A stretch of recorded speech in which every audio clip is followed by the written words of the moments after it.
Well, joining us now to talk more on this is Brendan Caldwell, the director of Caldwell Securities Ltd. Brendan, always great having you on Forum Daily. Welcome back. Thanks for having me, Nima. So let's start with this. How might all of the geopolitical events going on, like Afghanistan, as we mentioned, affect the markets?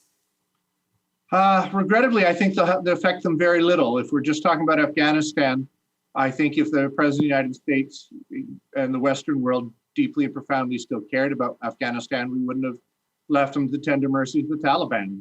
My regiment, the Queen's Own Rifles of Canada, was deeply involved in securing that country's well-being for a decade with over 70 of our members there. And it's just heartbreaking to see them just left. But the Western world, the markets as a whole, they don't really care. So it might be an election issue in some way, but I think as cynically as this might sound, Nima, the world is just going to roll on without them.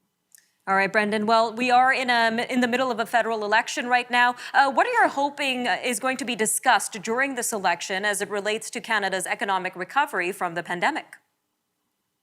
Well, I think there's two different models that the government could go with, and I think the choices are making themselves evident. One is a model that will see the government revenues improved by raising taxes.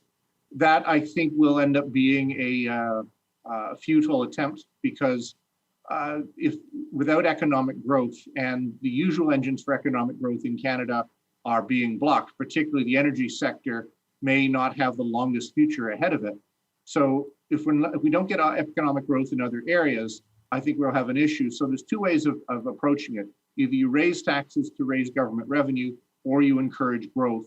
I'm really hoping that we land on the latter because I think that's going to be better, not just for all Canadians, but particularly for younger Canadians that really haven't benefited from the growth of the last 30 or 40 years. Now, I want to go back to what Tiff Macklem, the Bank of Canada governor, is saying. He's arguing that keeping inflation temporarily high would help the economy rebound from the pandemic-induced recession. So can you tell us a little bit more on what he means by that? Well, inflation, which was the boogeyman from my youth when inflation was in the double digits, is still better than deflation. When you expect something to be worth more tomorrow than it is today, you're going to buy it today. So to a point, it does stimulate economic activity because people buy things. If you think something's going to be worth less tomorrow than it is today, you're going to hold off buying it till tomorrow. And that feeds on itself and you get a recession or, in worst case, a depression. So yes, a bit of inflation is better than no inflation and is certainly better than deflation. But meanwhile, we have economists saying that inflation could spike higher than what Mr. Macklem is saying. How would that impact the economy, Brendan? I think the tricky bit will be higher interest rates. The whole world is now budgeted for very low interest rates. From governments all the way down to someone buying their first home, we're expecting low single-digit interest rates. If we see inflation go higher, then the price of money, interest rates will likely go higher with that. So if we have 3 and 4% inflation, we'll see 5 and 6% interest rates. And I don't think the world has budgeted for that. So that, more than Afghanistan or anything else, will likely have an effect on the markets because at the end of the day, interest rates really are the determining factor. All right, Brendan, just about half a minute left here, but the Conservatives are suggesting a GST-free December. Considering businesses might not be equipped for this as HST is already in their systems, how do you feel this would work?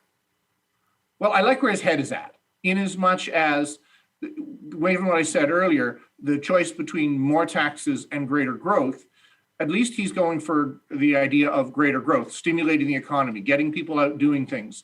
I am not a computer programmer. I imagine it's more difficult than just pushing a button saying don't charge HST in December. But with all the things that we've managed to handle the last year and a half, I think we could probably handle not paying HST for a month somehow.